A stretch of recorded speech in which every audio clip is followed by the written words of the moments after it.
You're not going to want to miss this episode of the AI Show where we're going to learn all about building more inclusive machine learning models using Fairlearn. Make sure you tune in.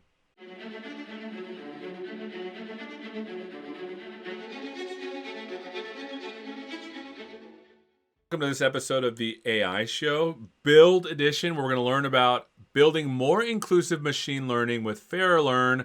I've got a special guest with me. Marnoosh, how you doing, my friend? Great. Hope you're staying safe. I'm doing great. So tell us who you are and what you do.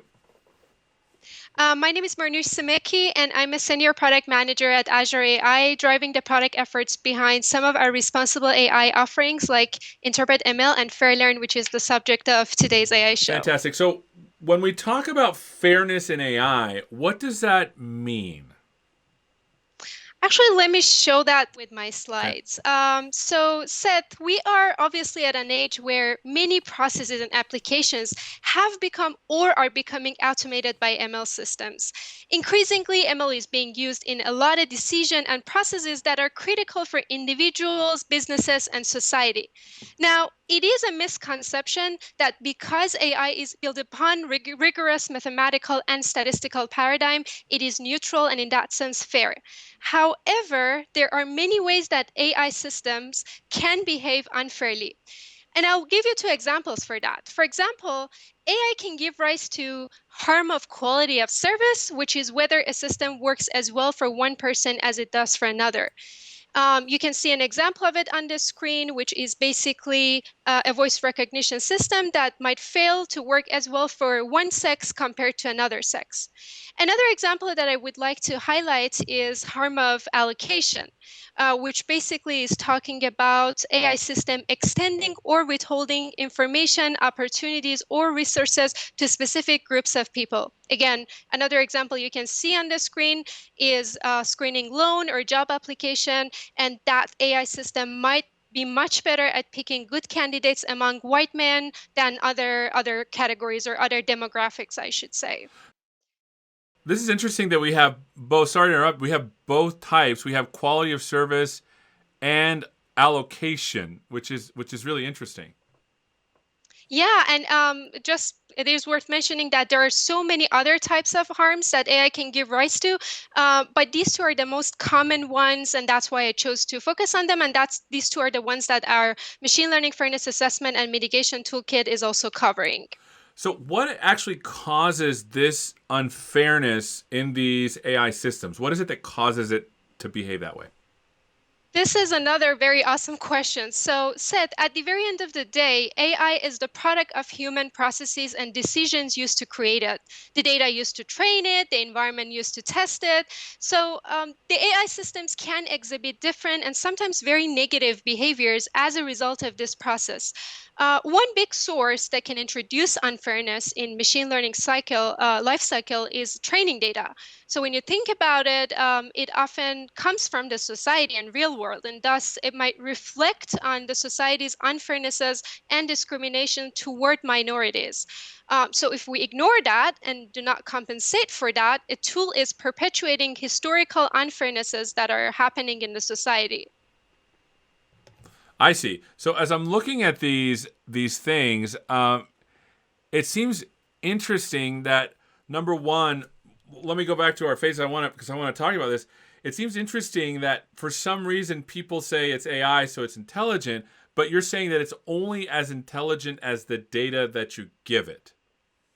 Yeah, and it's not only data, it's sometimes the collection process can introduce some unfairness. Sometimes the model itself can introduce some unfairness. Sometimes all of these might work fine, but the deployment and the testing might introduce a very, very obvious unfairness. So it is super important to bring a very diverse group of people into the room when you are designing a machine learning model and AI system end to end, all the way from ideation and collection of data all the way to testing and deployment and monitoring in order to make sure that there's nothing that you're overlooking there. So clearly this is a problem. How does Fairlearn help? Great question. So we have Fairlearn, which is an AI toolkit that empowers developers of artificial intelligence systems to assess their system's fairness and mitigate any observed fairness issues. Now, Seth, I would like to first call it out that fairness is a socio-technical challenge, right? So many aspects of fairness might not be even capturable by technology or by quantitative ways that we can measure them. This is a problem that is being studied by philosophers, psychologists. It's not that we suddenly come out of technology world and say, oh, we're going to solve it, right? There's no solution to this problem. However, there are ways that we can quantify some aspects of fairness with computer science and machine learning and try to mitigate that. Now, when you think about what Fairlearn covers, there are really two components to Fairlearn. The very first one is an assessment dashboard with both high-level and detailed views for assessing which groups are negatively impacted. And the second is a set of algorithms, some of them are fresh from Microsoft Research New York City and also proven third-party libraries that can allow you to mitigate that observed fairness issue that you basically just analyze in the assessment phase. Now, these strategies are based on a variety of supported fairness definitions, such as demographic parity or equalized odds for classification tasks, and also bounded group loss for regression tasks. And together, they can be very easily incorporated into existing machine learning pipelines to really allow data scientists to navigate the trade-offs between model fairness and performance and to select a mitigation strategy that really best fit their So as I'm needs. looking at this, because you and I, we've done some stuff on the looking at where there might have been, like for example, the dashboard stuff I've seen before with you, right? But the thing Yes. that maybe I haven't seen is this mitigation. Can you tell me a little bit about the mitigation phase? Absolutely. First of all, Seth, the dashboard is also new. I remember that we recorded another AI show on our machine learning interpretability toolkit, and that has a separate dashboard that allows you to understand your model. What are the top K factors that went into a model? And this dashboard is purely for the assessment and for understanding the fairness issues that can be introduced inside your model. So I would love to showcase that new dashboard to you as well. But going back to your question, there are two categories of mitigation algorithms really that we support within Fairlearn. One of them is the one that will be used during training time. It's very simple. You can use algorithmic techniques to convert a standard machine learning algorithm into one that optimizes performance under fairness constraints. I will showcase that to you very briefly, and I will talk a little bit more about that and how it works. But the second category is the one that you can use during the post-processing. So you already have an existing model and you have assessed that and you understood that there's some unfairness happening inside it. What you can do is you can just pass the predictions of that model to this post-processing module, and it finds the output transformations that optimizes the model performance under fairness constraints. So just to see if I'm understanding right. So because this dashboard you're saying is completely different than the one we saw before. Yes. And then the other thing is that when we're looking at the mitigation strategies, this is actually running during training. Is that right? That's what I was telling you about, that there are two types. One is it runs during the training. We call it the reduction approach. What it does, Seth, it takes a standard ML estimator. So for example, you have a model, it can be a light GBM model, and it takes it as a black box and generates a set of retrained models using a sequence of reweighted training data sets. So think of it as it wraps your machine learning algorithm, and each time it reweights and possibly relabels the data and call this black box model and generates a brand new model, calculates its performance, calculates its fairness insights, and goes through this reweighing and relabeling of training data again and call this basically black box model again with that reweighted and relabeled input points. So that's one that we call the reduction approach. But the other one is absolutely doesn't care about your model lifecycle. Once the model produces the prediction, it works as a layer on top of your classifier and derives a transformation of the classifier's prediction to enforce the specified fairness constraint that you have selected. I see. So it's basically you could do either while you're training, or you could add like a layer Yes. over the top to enforce fairness policies, for example. Exactly. And the reason why we did that, because there are so many different personas out there that they come to us and they're like, oh, I do not want you to touch my model training phase. I just bring my model to you and I want you to do some post-processing and transformations in order to generate some predictions that are more aligned with the fairness constraint that I have defined. And then we have another genre that they feel absolutely fine, basically the Fairlearn accessing their model and sort of going through this in processing in a way, and sort of a pre-processing too, because it also applies weights and labels to the input features. So depending on your flexibility of where you want to use Fairlearn, you have options All for right. that. Well, can we see a demo? Absolutely. Let me switch to my demo. Great. So as I said, this toolkit is absolutely open source, so you can install it with pip install Fairlearn. Right now, I'm showcasing it on a Jupyter notebook that I've put on a hosted notebook VM in Azure Machine Learning. Seth, I'm super excited to announce that the Fairlearn is also being integrated within Azure Machine Learning shortly after the build. But today, I'm going to tease that to the audience. Fantastic. So first, is very simple. You go through your normal machine learning training phase. In this particular case, I'm getting the census data set, which consists of almost 32K individuals. And the purpose of this model is to predict whether the annual income is above or below $50,000 per year. However, just for the sake of this demonstration, I would use that prediction signal as a loan approval versus a rejection decision. So imagine that this is a loan approval versus rejection scenario, and we would like to know whether it has treated different groups sort of similarly. Now, one thing that to mention is the focus of Fairlearn is also on group fairness, so it goes really well when you want to investigate the disparity and fairness insights across different demographics, like different age groups, different genders, different races, and things like that. So in this particular case, I get the data. I drop sex and race from it because I do not want to use them throughout my training, but I obviously need that for assessment because I want to make sure that my model has not used these protected attributes to make its predictions. I would apply some feature transformations. Then I would train my model on top of it.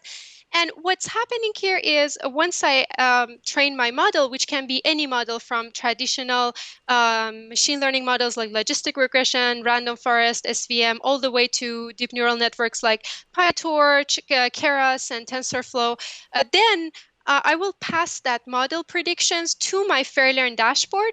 So now you see the dashboard on the unmitigated model, or on the original model, the way that I want to call it. As you can see, Seth, there are two configuration steps that you need to first go through. The very first one is you need to pick your sensitive feature, and the second one is you need to pick your performance metric, how you want to really measure the performance of your model. I would start with this. Here, I have passed two protected attributes to this dashboard. Let's say I move forward with sex, which is female and male in this particular data set. And now I have my accuracy metric or performance metric that I can choose. And let's say I move forward with accuracy rate, which is the fraction of data points that are classified correctly. After I go through this configuration, I will land on a results page that will basically showcase the assessment of my model with respect to these two particular configurations So that as I've it's done. loading, just a couple of questions, because I think it's important to note that when you were showing us the actual configuration of your training, you took out gender and ethnicity, but there might be other combinations of variables that would still generate a model that will be unfair to those attributes, even though you might have pulled them out. Absolutely. So the challenge here, Seth, is there are so many factors that can act as a proxy into a protected attribute. So if you think about one famous example that made it to the media a lot, which was recidivism prediction, it was understood that the model was basically assigning a higher rate of prediction of recommitting the crime to the Black population compared to the white population. And the interesting part was they even hadn't used race in their modeling phase. So what was used instead was neighborhood, which probably could leak some information about the race inside the model. All right, well, let's go back to the dashboard. So when you land on this results page, you can see a bunch of things based on the things that you had configured in the last two steps. First, you can see the overall accuracy rate of your model. In this case, the model is 83% accurate. However, you can also see the accuracy of your model across these two different sexes. For instance, the male group, for them, model was 79% accurate, and for the female group, the model was 92.4% accurate. So as you can see, there is a disparity in accuracy rate of 92 minus 79, which is 12.9% disparity in accuracy we're observing here. The other insight that you can see is how the error has been characterized across these two different sex groups. For the male group, there is 14% under prediction, which is the prediction was zero, but the truth was actually the person needed to get the loan. So in this case, it's false negative. And that is higher than 5.6%, which is the under prediction for the female group. However, on the opposite side, the over prediction, which is false positive, where the prediction was granting the loan. However, the ground truth was suggesting that the person is at a higher risk of not returning the loan. For those a particular over prediction, you can see that males got more over prediction compared to females. So in a way, it characterizes where the errors had happened, and you can get a sense of how your model is treating different groups. On the other side, you can see disparity in selection rate. So when I talk about disparity in selection rate, Seth, I'm really talking about how the favorable outcome has been distributed. So when you look at the overall model, 17.9% of people have got this approval on their loan application. But when you break it down across the two gender groups, or sex in this case, male and female, you can see that the selection rate for the sex male is 22%, meaning 22% of my male sex have got the approval on their loan applications, and it is 7.55% approval rate on the female. So there is a disparity of 22 minus 7%, which is 15.3% disparity in selection rate. So at this point, if you're a bank, and obviously you have the most context around what you can tolerate and what you cannot tolerate. Let's say I say, oh, this absolutely I cannot tolerate. This 15.3 is way above the threshold that I had set for my model treating different sexes. So you move forward to bring these mitigation algorithms from Fairlearn into your scenario to basically mitigate the fairness issue that you just observed. What I'm loading here, Seth, is one of those reduction methods that I explained to you, which, as you can see, has got this learner or machine learning model that I just trained on top. Also, I have passed this constraint, which in this case is demographic parity, which talks about loan approval decision should be independent of protected attributes. So really, if you think about it, it's trying to address this situation that loan approval should be independent of sexes. So now it gave me a new algorithm wrapper, and I can fit that on my training data. And after I do that, it basically does reweighting and relabeling of my input data and creates a bunch of different training models. And at the very end of the day, I can choose to get rid of non-dominated models where there is not enough difference in accuracy or performance metrics or fairness metrics. And I can just keep the ones that are sort of dominant.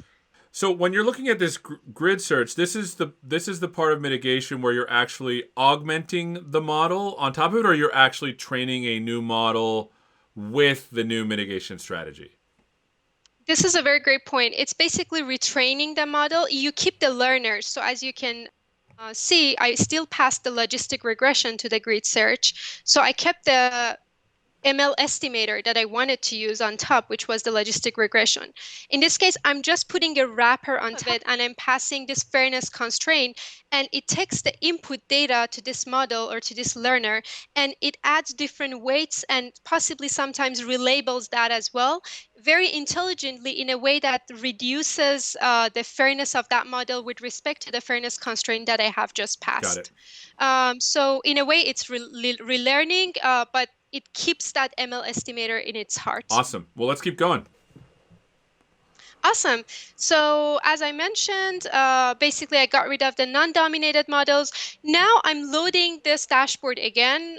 So that's familiar to you. That's the exact same dashboard. I pick the same figure configurations, sex and accuracy. And now instead of landing on the results page, I'm landing on this model comparison chart. Let's see what it is.